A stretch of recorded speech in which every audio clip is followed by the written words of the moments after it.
Welcome to the Paisley Pirates podcast, your ringside pass to players, coaches, and the people who keep the fire burning. The ship sails with all of you on board. Coming up in this episode. That's the end of the 2 weeks favour. I just, clear up my stall then, waiting for him to be like, no, you're fine. He was like, yeah, if you could, yeah, that'd be great. We did that a lot last year, more than any of us really kind of thought at the start of the year that we would have, and I think a lot of the boys are really proud of that, so I think that's probably a massive highlight for me. There's an abundance of talent within Scotland and Scottish ice hockey that is underutilised. Joining me today on the Paisley Pirates podcast is one of our highly skilled defencemen, and if you didn't know already, he's currently ranked 11th overall of all-time Pirates. Did you know that, Ben? I did when you sent me my profile, yeah. So today we are chatting with Ben Walker, who has just recently been announced as returning for the next season. Ben, you excited? Yeah, absolutely. Remind me to send you that money for saying that I was highly skilled. Okay, I'll do that. Yeah. Tell me we I've not already done it. So Ben, right from the very beginning, we need to get the important questions out of the way. What is your favourite biscuit? That's a tough one. Usually on practice nights, it's whatever Doug and Senior have got as part of their... I've seen it. I've seen days where we've been trying to do a breakout drill and I've got a caramel flavoured custard cream in my mouth trying to do a breakout drill and choking on the crumbs. But I'm a big Tunnocks fan, so either a tea cake or a caramel wafer, probably my two go-tos. In the fridge though, I'm weird like that. My chocolate's got to come from the fridge. Yep, no, I agree with that. I do agree with chocolate in the fridge. A lot of people sometimes I'll put chocolate in the freezer, make it a bit more solid, but chocolate always has to be in the fridge at least. Yeah. My front teeth got knocked out probably 2 seasons ago, so chocolate in the freezer's a dangerous game.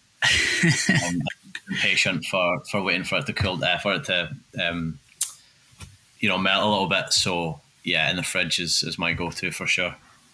No, completely understand. So let's just start right from the beginning then. So how did you first get involved with ice hockey?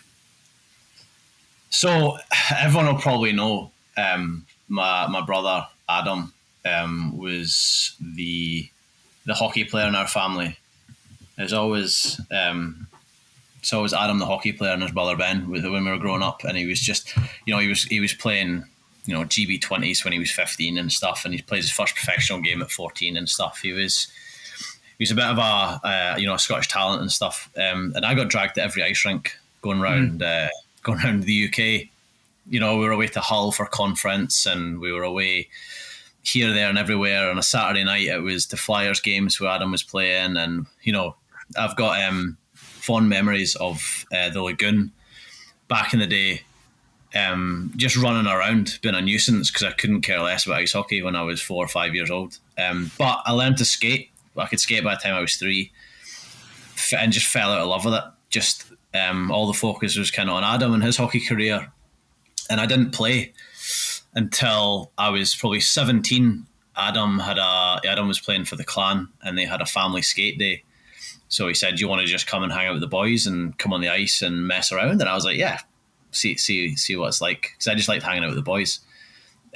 So went, instantly fell in love with it, and went home that weekend saying to my mum and dad, like, "You'll never guess what, like, I want to start playing hockey." And much to their dismay, really, they're like, "Oh my god, like, it's only taken you 17 years to finally take an interest in it." So I was a very late bloomer. It was at Christmas time when I was 17, and I wanted to start playing. The season had already kind of started, as you can imagine, so I couldn't play under 18s. So my first year was the following year under 18s. I jumped right into under 18s and played for Fife Falcons under Davy Smith, a prominent Scottish ice hockey name. And our assistant coach at the time was Ian Robertson, who you had on a few weeks ago. Oh, Robo. So I'd come from Fife. I know Robo really well. And I just kind of went into it from there and just kind of stuck with it. A lot of summers getting advice off Adam and my dad, and just kind of stuck with it. So was Adam kind of like one of your kind of mentors and role models, like really getting into hockey, about like keeping you massively? Yeah, massively. He, but also a great kind of mediator as well. He's like, don't expect to be good at this anytime soon.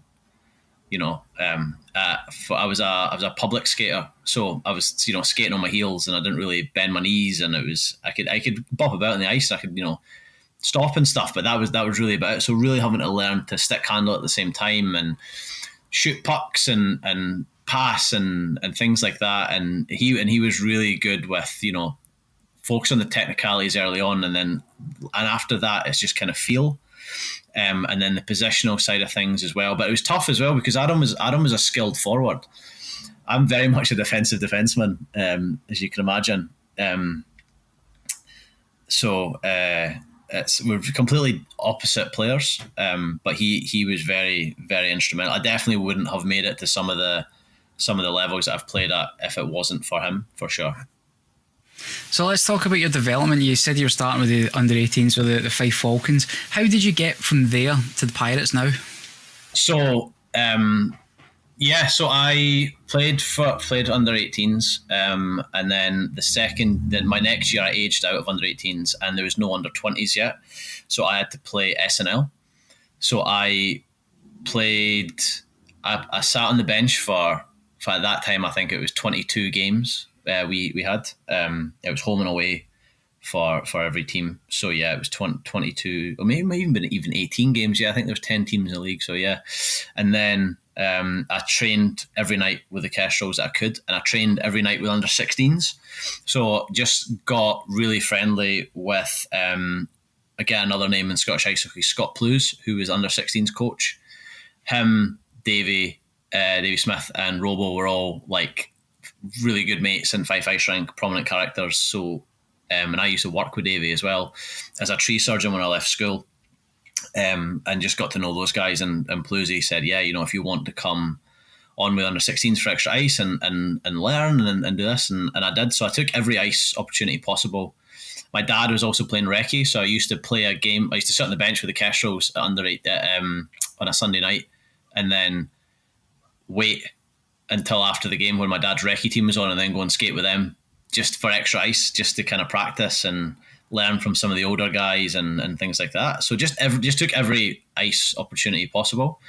And then the next year they had under 20s. They brought back the under 20s. So I played. So Plusy was the coach. So I signed under 20s, got a lot of game time, moved me from defence to forward, so I could learn to skate and get a bit more game time and touches and things like that.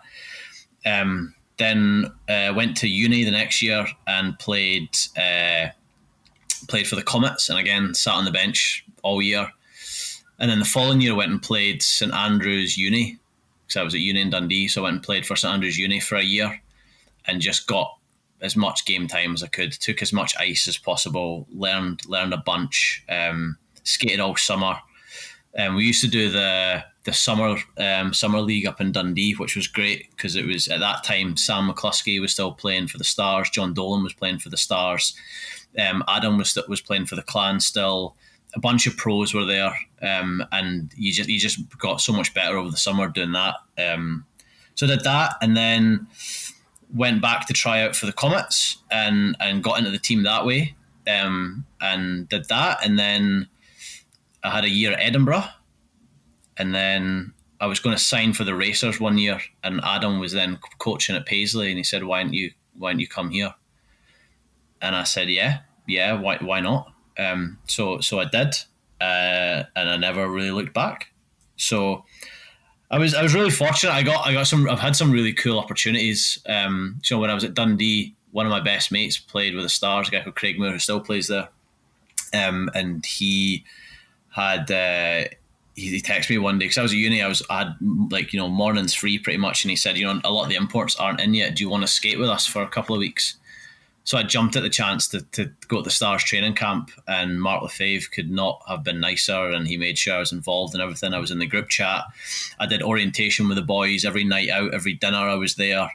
And then when it got to the end of the 2 weeks, I was walking into the changing room, and he was in his office, and I had my kit in the stall and everything, and I said to him, "Oh, jokingly, be like, oh," because at that time I thought, I was like, I've made it. Like, I'm gonna play Elite League this year. Obviously, not a chance. But that was, yeah, it was. I said to him, "So that's the end of the 2 weeks. Favour, will I just clear up my stall then?" Waiting for him to be like, "No, you're fine." He was like, "Yeah, if you could, yeah, that'd be great." So immediately I was back to reality, and went back and played with the comments. No, it was good. I had the best 2 weeks. I made a lot of mates that I still kind of speak to. Kale Tanaka, actually, who was there at that time, lives in Glasgow, and I bumped into him not too long ago, and we caught up and stuff. So stuff like that. It was a really good experience. Really good to get that kind of exposure to pro hockey that I had only really had through Adam. Whereas now I was out by myself. I had to kind of fend for myself in that situation, and it was good. So that's obviously quite a highlight for you within your career so far. But let's look at last season, 24-25 season. Were there any personal highlights or kind of proud moments that stand out for you in that season? For me personally, not too much really. I think my game doesn't really change too much. I spoke to Ian not too long ago, and he was saying, it's probably your most consistent year. We just want to keep that going. And I said, yeah, absolutely, me too. I think for me, it was more just we go into the season a bit kind of the underdogs, and we're not expected to do very much. But taking Dundee to overtime twice, I think last year was a massive achievement for us. Taking points off of those guys, I think we had some really close games against some of the really the bigger teams, and coaches saying it was a tough game, because we're very much a meat and potatoes team. We very much have to outwork a lot of teams, and I think it could be very easy for us just to think, oh well, those teams have got a lot more resources than we do in order to put together a really, really good team, which a lot of those teams do, but we can still compete. And I think we did that a lot last year, more than any of us really kind of thought at the start of the year that we would have. And I think a lot of the boys are really proud of that. So I think that's probably a massive highlight for me. So from last season, do you believe there was any lessons or insights that you were able to take away coming into this season? I think a lot of self-belief for a lot of the guys. We like I say, we were a lot closer than we a lot of teams expected us to be. A lot of fans from other teams, a lot the Scottish ice hockey community didn't. If someone told us at the start of the season, you'd be taking these top teams to overtime and they're taking points off them and things, you're going to be thinking, nah, no chance. Our mantra, I think, for a lot of the season was, let's get ourselves into a good position, give us the best fighting chance in the playoffs, and build towards that. Because I think did Dundee lose 2 games all year last year, something like that? We're never going to be, it's going to be a battle for us every night. Whereas for those guys, they have. If the top guys aren't scoring, the second guys are scoring. If those guys aren't scoring, the third guys are. We have to be on our game every week. So I think a lot of self-belief is really what we took away from that. And you're never really out the fight on any night, I think, would be probably what I would say to that, Callum. So obviously every season has its highs and lows. Have you got any moments that were particularly challenging for you during the last season, and how you were able to handle it both on and off the ice? Probably the fact that I made a chocolate last year. I think I broke my hand again, and I was out for. I was going to say, you didn't continue playing, did you? 6 weeks. Yeah, 6 weeks I was out with a broken hand from just not even. I distinctly remember last year we played a game up in Dundee.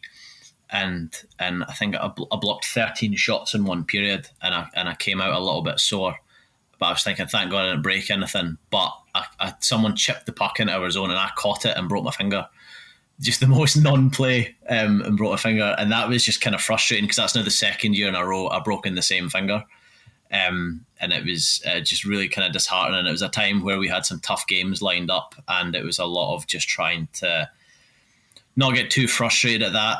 Don't try and overdo anything. Don't come back too quickly to make it worse type thing. So a lot of patience. Adam's wife's the doctor in our family. She's the one that's got patience. We don't need any of that. But that was a tough time right before Christmas for myself personally. Obviously, that's going to have a bit, not just an impact on the game itself. You've obviously got a life outside of hockey. How are you able to overcome that? You know, if you've got a full-time job at the same time, how are you able to overcome? You know, you've got a broken hand. How do you keep going on? Yeah, I'm very fortunate with my work-life balance. So I work from home. I work in sales for a software company, so I'm very, very fortunate that I can work from home, and I live right across the road from Braehead. So, you know, if I've got meetings that run late with, you know, Americans or whatever, then I can still work late and still make practice. Traveling as well. We do a lot of our traveling in Q1 and Q2. So I travel a lot this summer, as we spoke about earlier. You know, I've been in India, I've been in the US, I've been down in London, I'm going to Brazil, I'm doing all this kind of stuff. But luckily that finishes about September time, so right in time for the season, so I don't have to travel too much. And then we're really fortunate that Ian and Rab are very understanding that, you know, we're not paid to be there. We do have work lives and personal lives outside of hockey, but you know, as long as we try our best to make practices and we're there for games, then they're pretty cool with that. So again, yeah, we're very, very fortunate. So moving on to the team and your role within the team, how would you describe your role within the Pirates? I'd say on the ice, I'm a defensive defenseman. I like to block a lot of shots and like being on the penalty kill. I prefer if we were never on the penalty kill, but as you know, it happens. So I like being on the penalty kill, and Ian puts a lot of trust in me that usually when there's a penalty kill, I'm one of the first guys out there to kill that. So I like having that responsibility. Off the ice, I like to kind of be a mediator between the young guys and the older guys. So a lot of guys in our team haven't really played anywhere else. You know, they've played SNL. You know, some guys have played at North Air. Some of the guys have played, you know, like Willie's played in Solway and things like that. So he knows and stuff. But it's more just kind of bringing that outside perspective. So, you know, being at taking the experiences I've got from being at the Dundee, the Stars pro camp, and I got to train with the clan under Malcolm Cameron a few years ago, which was for a few weeks when they were missing guys. That was great, and I've played in Solway and I've been away. So taking that kind of experience to younger guys who maybe haven't played anywhere else and don't know kind of what it's like.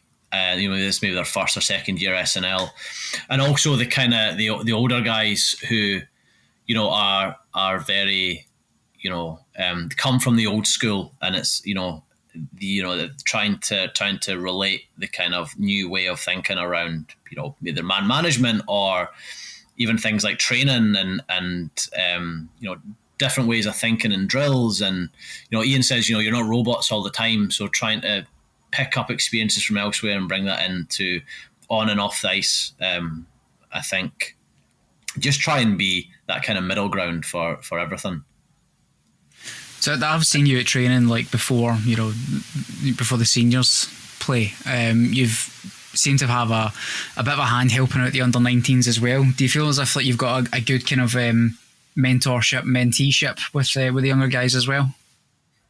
I would hope so. There's the you know, you still get the young kids taking the piss out of you, calling you Coach Ben when you're trying to run drills and stuff, because you then see them later on when you're then just player Ben. So So yeah, but if you still have, I think the most you give the most away out in those sessions when you're not talking to the group. It's maybe 1-to-1 with another player saying, don't worry about it. We all miss passes, or don't get too frustrated. I've taken some of the one of the younger guys before on his first Pirates practice. He was almost in tears with just how anxious he was, and told him not to worry about it. And that young guy's now flourishing with us. So seeing that kind of journey, I really enjoy. And mentorship's the kind of thing that I do at work as well. So it is something that I really enjoy and kind of take pride in as well. To see, if I can help anyone in any way, then I will. When you're on the ice with the team, you have to have quite a solid chemistry, because it is obviously really important. How do you help develop that connection with the rest of the team? I think just by keeping it light. I don't think there's too many people in our team would say that I'm too serious. Not a lot of the time anyway. There's obviously times for it, but if you've seen my mic'd up episode, I definitely don't take practice too. I definitely take it serious, because obviously you're there for a purpose and you have to get your reps in and stuff. But loads of sick passes. Loads of sick passes. That's the key to building chemistry in the team, is loads of sick passes, and especially ones from Ollie King too. So I think like I say, keeping it light, being a joy to be around. I think as well, don't be too afraid to take the piss out yourself as well as others, because it's coming. So being able to laugh at yourself is definitely a good way to kind of break the ice and stuff. And also, when we have new guys coming in the team, there's not always the most. It's tough, because you never know where you stand. You could be, one of the guys could be there to kind of take your job type thing. So people can sometimes be a little bit standoffish. I'll try and be the first person to go up to someone and say, "Hey, how are you getting on?" And then chirp them for their shoes or something, or just slag their tape job. But not that I've got a leg to stand on, but like just break the ice and try and keep it light. So as long as you can take it, you're okay giving it out, sort of thing. Oh, absolutely. And in our dressing room, you're going to take it at some point, so you be as well giving it out as early as you can. The Paisley Pirates podcast is going live. Join us on the 30th of August at the Wine Centre in Paisley, where we'll be talking with the legends of the 1997 Scottish Cup winning squad. Get your ticket now at www.paisleypirates.co.uk and click on the events tab. We cannot wait to see you there.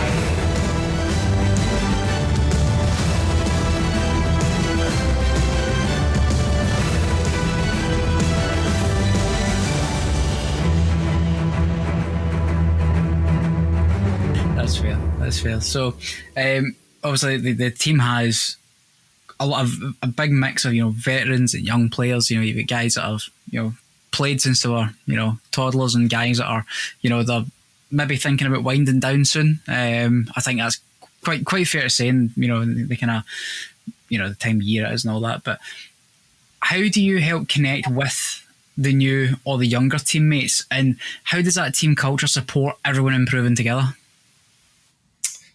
Oh, I think if you ask any of our guys, they're not leaving anytime soon. No, not saying anyone's going to be leaving. We'll just a case of maybe get like a season or two left in them, sort of thing. Oh, I mean, I think Chris, our captain, is now the oldest player. I think he's 56 this year, and still isn't. Are you sure you want this going out? I don't think he listens to this, so I think he's all right. I think the good thing is that the older guys still love it, and the younger kids can see that the older guys are loving it, and the older guys are usually the ones that are kind of putting in the most effort, and especially Chris.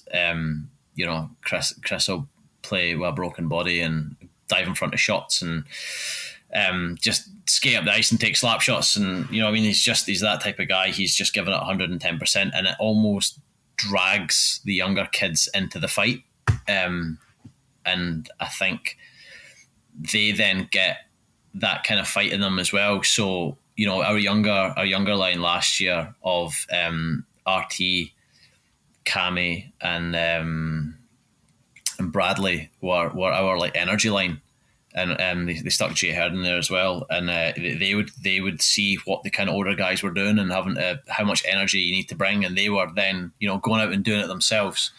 So it just starts from kind of the top down, and that is our kind of mentality, is that we are in this together, because no one's bailing us out at that point. So have you taken on any leadership roles this past season, formally or informally? Not formally. I think we've got a very good leadership group, as we had last season, and I think too many cooks in the kitchen, that type of thing, could spoil the broth. So there's no need for me to really take any kind of formal leadership, but I definitely go out my way to try and have any sort of like informal leadership. So whether that is speaking to younger guys, or maybe an older guy's not handled a situation perfectly and saying we can't, shouting at someone's not maybe the best way to get something out of them. You maybe have to cuddle them a little bit and speak to them on a personal level, or even things saying to the coaches, saying I understand you're doing this drill, does it always have to be that way? Can we do this? Does it? And we have open conversations, and I've been there long enough and have a good enough relationship with Ian and Rab that they know that I'm not trying to criticise anything. It will just be from a learning perspective, because I'm still trying to learn as well, and then also help make the team better at the same time. So just what you were saying there, but obviously you're still learning as well. Never stop learning, sort of thing. That's my motto. But can you potentially say there's anyone in the team that you look up to that has taken you under their wing to help you in your own development?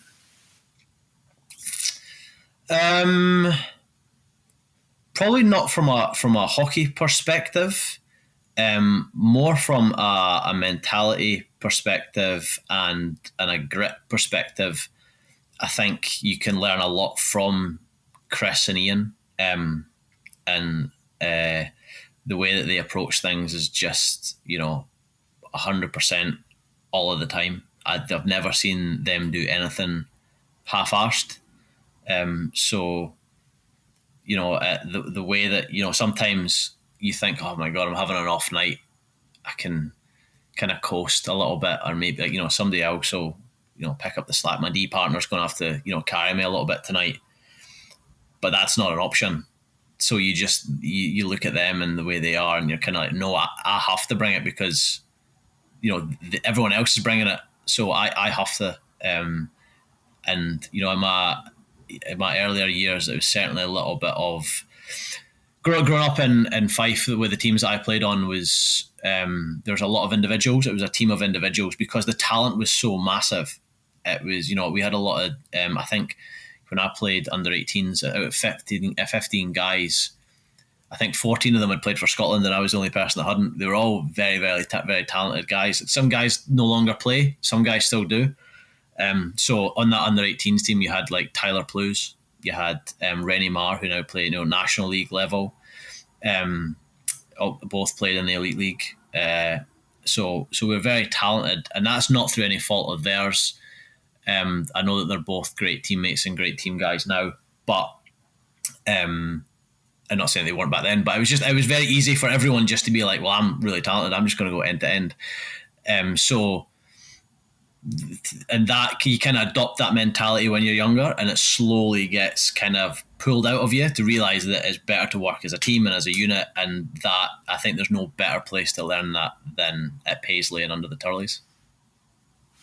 So just sticking with kind of development, not just getting personal development, but the kind of development of the game itself. So you're quite well travelled within Scotland. So what are your thoughts on the future of Scottish ice hockey? And are you optimistic about where it's headed?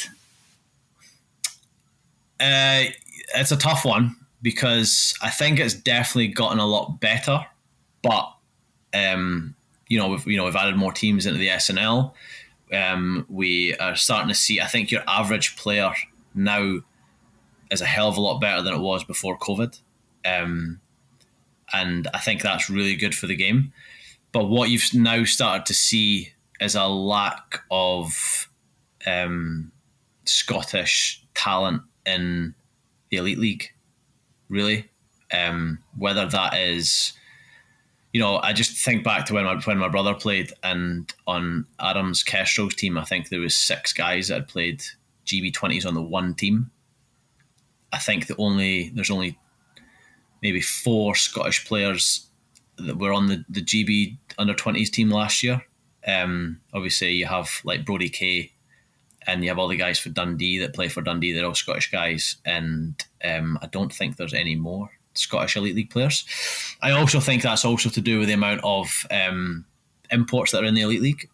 I don't agree with that. I think they just need to bring that down to about 10, because I don't think the level would drop that much, but it would certainly drag up the development of GB ice hockey in total. But it's definitely going a good way. I think it's been really good for Solway to get in that National League, because they were like the team in that NIHL 1 that everyone wanted to go and play for, because they were like, the next step up. And it's still the next step up. But now what's really good to see is that the SNL in that National League First Division has closed the gap. There's not really any difference between that NIHL 1 and SNL now. Maybe South's a little bit different with the likes of Streatham, but then I think if Streatham played, say, the Rockets or even Edinburgh this year, I think it would be very, very close. When I played in Solway, we played in that National 1 team, I think we smashed every team. I think we played 48 games. I think we lost 4 games that year. It was, it was... So now the gap is a lot closer. I think that's really, really good. I would just love to see the top end talent be a bit more, and I think the Elite League has to help with that. I also would like to see more of like ex-professionals be involved in the game. So if you look at Glasgow in particular, there's 3 ex-Elite League players that have retired in the past 5 years or 6 years that I don't think have anything to do with the game anymore. Whether that's work commitments, they've fallen out of love with it, or there's no place for them to do it, I don't know. But I think there's an abundance of talent within Scotland and Scottish ice hockey that is underutilised, definitely. I also think there's a lack of rinks. I think there needs to be more ice time. Ice rinks have been run as a business, whereas there needs to be a bit more of an understanding. Like, ice hockey is a very expensive sport, and it can't be run like football. You can't just pick up a ball and go and play like for an ice hockey's instance. You can't just stick your skates on and go and skate somewhere. You can't do that. You need to pay for ice time, and public skating sessions are great if you want to work on your skating, but if you want to stick handle and shoot pucks and stuff, we don't really have a facility to do that. But when I lived in Detroit for the first 6 months of my professional career at uni, I used to skate at a rink called Fraser's in Michigan, and there was 6 ice pads in the one building. I mean, I think there's not very much more than 10 ice pads in the whole of Scotland, really. That sounds about right, yeah. 10, 15 maybe. There's 6 in that one building. So I think there needs to be something like that, but again, it's all money, right? And if they're not the top end return of players in the Elite League and the GB national team doing well, then they're not going to do it. But it's a bit of chicken and egg situation. So I don't really know where you go, but I would like to see Scottish ice hockey keep taking the trajectory that it's going and not get derailed by the fact that things are getting more expensive and there's a lack of ice time and things like that. So that kind of ties into my next question. So what changes or improvements do you think would help young players develop? And I think you've really hit the nail on the head is, the big thing is ice or lack of it. Yeah, definitely. There needs to be more ice available for kids. There needs to be, I think, more sort of less reliance on imports in the Elite League. It creates more jobs for National League players to then move up to play in the Elite League. It then creates more spaces in the National League team so the National League teams for Scottish players to make the jump. The big thing was always when I was just starting playing hockey, it was always the better kids were always, they call it going down south, because that's where they were going to play. They weren't going to play in the Elite League. They were going down south to develop in the EPL. And now I think there's an abundance of opportunity for guys to go and play in North America, which is great. But if you look at like Brodie Kay or like Jordan County, really, really good ice hockey players that have never had to go abroad. Those guys, if you look at some of the guys like Chris Ingalls, who is a really steady defenseman for the Stars, never went abroad, played with me at the Comets, played with the Stars. Jonathan McBean, great talent. Skated with him this summer, really, really nice guy, never went abroad. So there is a way to do it, but it's drips and drabs. I think there could be more that could be done, and whether that is more rinks, more ice time available, and more opportunity, I think. But like I said, everything's a business these days. I don't think there's too many rinks that are even council ran anymore. I think the Lagoon was probably the last one. I think you've got the Galleon and Kilmarnock as well. That's council run. Yeah, that's right. They're K-Ledge, aren't they? Yeah. I think Dundee might be council run as well. Obviously with an Elite League team. So it is possible. It is, it's not like no council's doing it. There is councils there to do it. Yeah. They just need that kind of push in the right direction and maybe a business case or something in order to do it. I don't know. Just continuing the theme there, is there any advice you would give to any young Scottish players that have that aspiration to play at higher levels at all? Don't eat the superstar biscuits. I think the way that I'd phrase it, there's a lot of players that I knew growing up, and still to this day, who are fed absolute nonsense by parents and by outside influences around, you're the best player, you should be getting this, you should be doing this, you should be doing that. And understand where you are, understand who you are as a player, understand your role, and take in as much advice and never stop learning. I think you see some young kids that come back. So we skate. I tend to go to quite a few skates during the summer just to kind of keep my touches and things like that. And I just love being on the ice, really. And you see the kids that have gone away and have been fed the superstar biscuits because they think that they are, because their mum and dad are paying 25 grand a year for them to go and play in Canada, that they're amazing. It's not always the case. You have to understand that it's costing them money, and if you're really as good as you think you are, you'd be getting it for free type thing. So, and it's not to take anything away from them. If I was that age and my parents want to pay the money for me to go away and do the life experience, I absolutely would.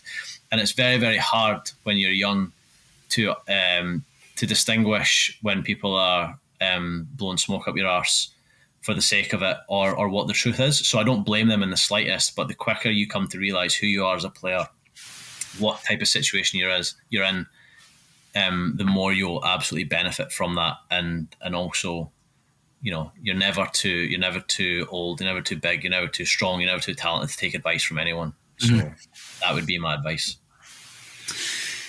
So just kind of wrapping up on the hockey side of things, when you're not on the ice, what is it you kind of enjoy doing just to kind of chill out and kind of create that separation? Quite a few things. I know we've got our cameras on this, but they're not going to be on the podcast. But you can see there's a guitar over my left shoulder. I know you've got some down by yours as well. So I like to sit and plink away at that in my living room. I do enjoy the gym, and I enjoy cooking. I'm a bit of a music and movie nerd as well. Like, really, I like to golf. That's probably the standard answer that you get from every hockey player. They like to golf and they like music and they like movies. Isn't golf usually like the hockey retirement plan these days? Pretty much, yeah, pretty much. And believe it or not, like shockingly, Adam is amazing at that as well. So he's been really good for me with that too.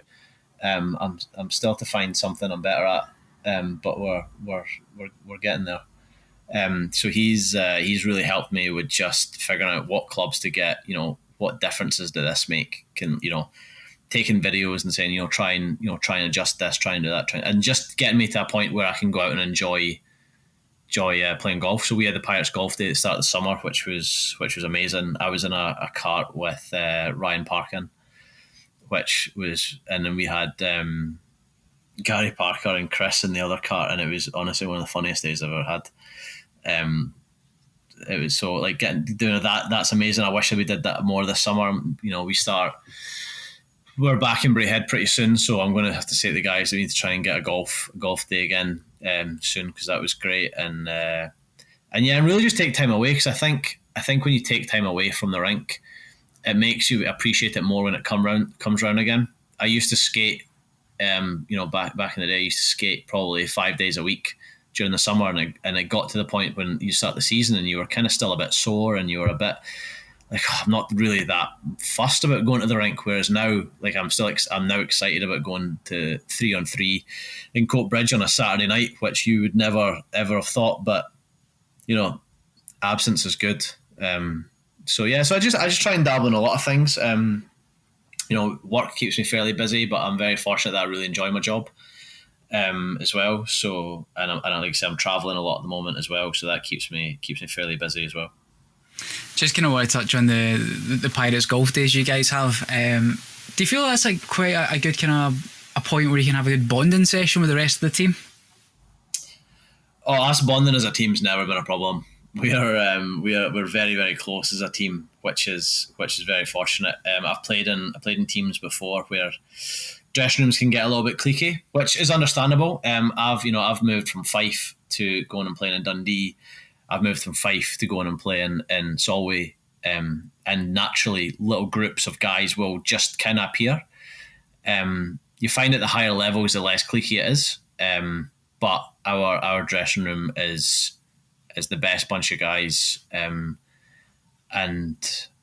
we're so close, and we have to be, and I think that kind of reflects in the way we play. If you watch that, we're so close and we all play for each other. The golf days are really just a kind of good example of that. No one was left out. No one was really, even like the young guys. So like Zach Doherty, who's I think 15, he came and was on with our import Alex. So I think they were in the same group together. So completely opposite ends of the spectrum, but I think they both had a great day. Like no one left saying, "Oh, it was a brutal day. I didn't have a good time." Like even Marty Simpson, who shot 196 over 18 holes, I think had a pretty good day. So that is a testament to how good we were. 196. Does he get? I don't think it was as high as 196. I think he was one. I can't remember who lost actually. I definitely didn't lose. I think I was 108 over 18. I'm not the best golfer. I think I got better than Marty did. But he was definitely up there. I think he was over 114, 115. I'll get a phone call later on to say that's not true, but I'm pretty sure it was. Yeah. So everyone had a really good day. We had a really good weather for it and stuff. So, and it's good to spend time away from the rink because we don't often get nights out or when you see it when you go and train with like the pro teams, the guys practice in the morning and then they're like, "What are we doing this afternoon? Are we going for lunch? Are we going to play golf? Are we going to the pub? Or what are we doing?" Yeah, I was always like, "Well, I'm going back to work." But those guys were all, so they have time to hang out together. We don't really get much time to hang out outside of the rink. We play most Sundays, and if we're playing on a Saturday, we're away to Fife or away to Aberdeen or away to Dundee. So we don't really have much time to go out after games on a Saturday or a Friday. And then when guys do have spare time, they spend it with their families. So the rink is kind of where we bond. And during the summer, those golf days are great for us to kind of bond. Excellent. So one last question before we wrap up for the night. What is your advice to anyone wishing to start hockey? Oh, just give it a go. Just get yourself some skates and go on a public skating to see how you like it. If you get the buzz, go from there. It's not for everyone. I've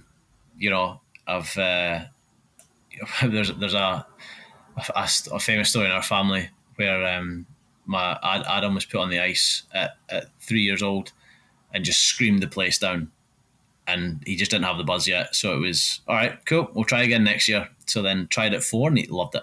So it could be, and also do it because you love it. Don't do it because there's outside pressure or anything like that. Do it because you love it, and it's a great sport to be around. It's such a community sport, and especially in Scotland because it's a minority sport. Everyone's pretty great. There's not too many people that are really kind of like out to get you. Just and I think looking at the amount of support you have available for starter teams. So I know that you're really involved in the uni team. Yeah. And there's so many starter recce teams as well that I know people from that are just really great people and just love the sport. So don't be afraid to give it a bash. Everyone's got like an Instagram message. Ask for advice. You can always reach out to myself or the Pirates or anyone will be able to help you. I'm sure you as well would be happy to give advice on start hockey, a skate or advice on equipment. It is expensive, so be prepared for that. It's going to cost a little bit of investment if you want to continue on with it. But it's just a wee shout out to Cold Blooded Sports because they've got some great advice for anyone just starting out as well. Yeah, who I think were they last week? They were on last week. Yeah. So shout out to Pam and Stevie. Yeah, exactly. Great people who provide a great service down in Paisley. So if you are looking for kit, I would definitely go into a shop and speak to someone. Yeah. Before just buying online, because ice hockey equipment can be very, very specific. A lot of the time it comes down to personal preference. So go and speak to someone before spending £1,000 on a pair of skates. Yeah. First. But yeah, definitely give it a bash. It really is a great sport, and like you say, the timing is everything as well. I hated ice hockey for about 17 years, and then figured it out. So there's never a bad time to start. Excellent, Ben. This has been great. Thank you so much for joining me with this. One last question: Are you planning to come to the live show in August? If you'll have me, yeah. Of course, absolutely. Yeah, absolutely, yeah. No problem. If I'm in the country, I will try my best to be there. We've not announced the full lineup yet, but we're actually going to be having our show opener, our warm-up act. It's going to be the wee man of YouTube and Glasgow comedy circuit fame. He's been involved in the likes of the BBC, The Fringe. He was quite prominent in ICW in Glasgow for a long time as well. So he's going to be opening the show for us, bringing a bit of laughter before we get things kicked off.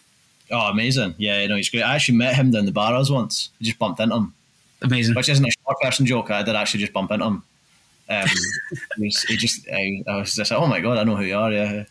Lovely guy, Neil. So hopefully we'll actually get him on this before the show itself. I think that'll be quite an interesting chat. Definitely. He seems to be kind of well travelled and understands a lot of the kind of Glasgow scene in sports and things. Like you say, he's involved in ICW, and I think they even spoke about the Clan on their podcast. Is it 2 pints and a shot? It's called, or? Oh no! I know what you're talking about. The Heavy Good podcast. Yeah. They're on there as well. Talking about the Clan, because Grado did something that he did. Did he do the wrestling at Braehead as well? Or that was a couple of months ago now. Yeah. So they know about ice hockey. They definitely know about it. Yeah.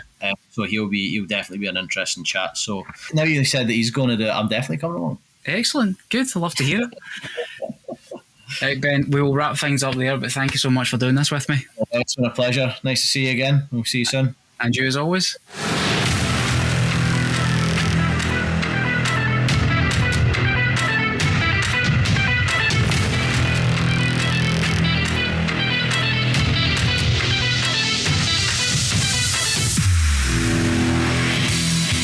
The Paisley Pirates are proud to be sponsored by Cold Blooded Sports, Renfrewshire Council, CycleLane.co.uk, Custom Sports Stitch, Hillington Tyre Services, Al Gould Photo, Studio 13, Abbey Services, and the Falk family.